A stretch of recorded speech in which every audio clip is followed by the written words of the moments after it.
kay Tatay Digong, kita niyo naman, hindi basta pwede mong kunin yung isang tao, ilagay mo sa eroplano, ilipad mo sa ibang bansa. Ang Amerika po, lulusubin namin kayo ng armed forces namin. Kukunin namin yung mamamayan namin. Ito dating Pangulo, ibinibigay mo sa banyaga. Yan pong ginawa nila kay Tatay Digong. Makakala nyo walang epekto yan sa ordinaryong mga pulis natin. Alam nyo po, nais ko lang banggitin sa ngayon, itong sinasabi sa Biblia, sa Ecclesiastes sa 3. Sapagkat sabi po sa Biblia, kanya-kanyang panahon yan. Panahon para mabuhay, para mamatay, para magtanim, para mag-ani. Ngunit ang mga panahong ito, mga kasama, ay panahon upang magalit, panahon upang kumilos, at panahon upang manindigan. Bakit ko sinasabi ito?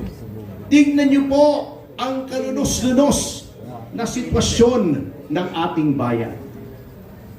Ang unang-una po nating suliranin ay lawlessness.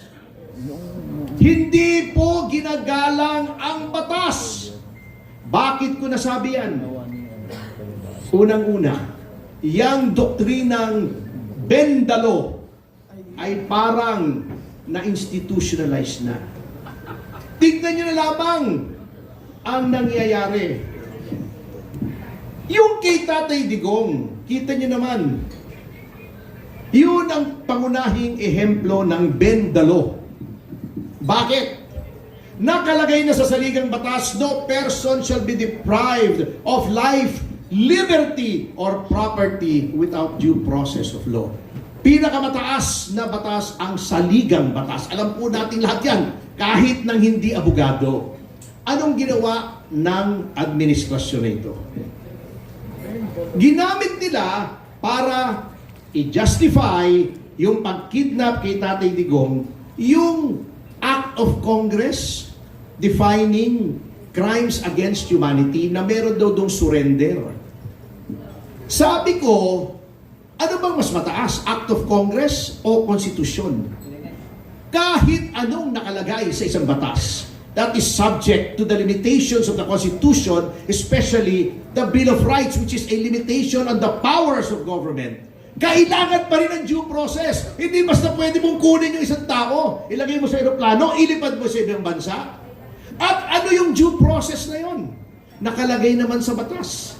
Yan ang extradition law, kung saan dapat kung merong nais i-extradite, mamamayan man o banyaga na narito sa Pilipinas, dapat dumaan sa proseso sa korte ng Pilipinas.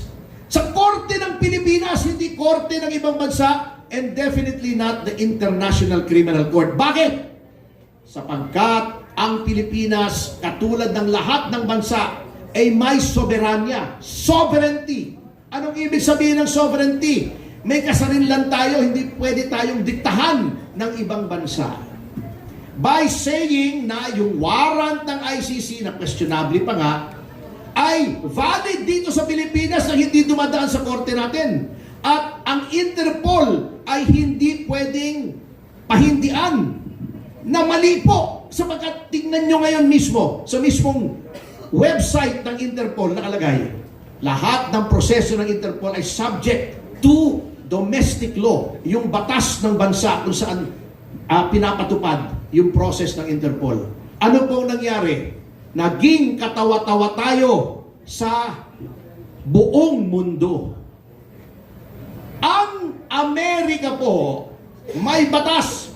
Kapag ang aking mamamayan ay kinuha nyo at dinala nyo sa Hague, lulusubin namin kayo ng armed forces namin. Kukunin namin yung mamamayan namin. Ganyan po ang bansang may paninindigan sa soberanya. Noon nga pong huling mga administrasyon, yung ating mga mamamayan kinukulong sa ibang bansa, sa Saudi, sa Singapore. May kasalanan na yun, convicted na yun doon sa ibang bansa. Binabalik pa natin dito. Ito dating Pangulo, ibinibigay mo sa banyaga. O anong nangyari ngayon? Dahil sa pangyayaring yan, lahat ng institusyon ay hindi na ginagalang ang batas. yung si Boying Remulla, sinasabi na kapag mayroong kaso ay hindi pwedeng i-appoint bilang ombudsman. Anong ginawa nila? Yung mismong memorandum ng ombudsman na nagsasabing kapag nag-file ka ng kaso sa ombudsman, automatically docketed, iniba nila para lang ipilit, isaksak, isalaksak sa bagang ng ombudsman ang appointment ni Boying Remulla. May uminig ba na miyembro ng JBC, including the IBP? Wala po. Ang mga taong dapat nagtatanggol sa hudikatura, sa mga appointments, sa judiciary at sa ombudsman, walang imik. Ganyan po binibend the law. So, yan pong ginawa nila kay Tatay Digong. Makakala nyo walang epekto yan sa ordinaryong mga pulis natin. Yung mga kaibigan kong pulis ngayon, sinasabi, ay ayaw na namin po manghuli ng adik. Eh baka matulad kami kay Tatay Digong. Yan ang psychological effect ng ginagawa nila. Yan ang problema. That's number one. Number two, masamang sitwasyon ng ating bansa ay ang pagsikil ng freedom of expression. Ayan na, number one example, si Mr. Celis. Kapag hindi nila gusto ang iyong sinasabi, ididimanda ka. Ayan. Yung mga nagsusumbong ng katiwalian, sila ang dinidemanda sa halip na imbestigahan ang mga isinusuplong. Sino pa ngayon ang magsusumbong? Di ba? Siyempre, hindi na natin kailangan pagkahabaan ito. Corruption. Not only corruption, sapagkat yung corruption, lagi namang meron yan eh. Even in the best of countries, meron. Pero, dapat, kung may anomalya at may skandalo, to retain the trust of the people in government, iniimbestigahan, at hindi lang iniimbestigahan honest to goodness, yung sincero, hindi yung bukang bibig, hindi pabalat bunga, hindi pakitang tao, hindi maggagawa ka ng ICI na independent, pero kapag anak mo na ang haharap, behind closed doors na. Pagkatapos, natatawa pa ako etong spokesman ng Malacanang. Can you imagine yung sitwasyon na yan? Sabi pa naman, Independent Commission on Infrastructure, pero sabi, nag-submit ng report sa Malacanang at nire-review daw ng Malacanang. Akala ko ba independent? Niloloko tayo, mga kasama. Pagkatapos na naghihinang ng ICI, si Vince Dizon na alter ego ng presidente, lagi nandoon. Siya nag-iimbestiga. Paano naging independent?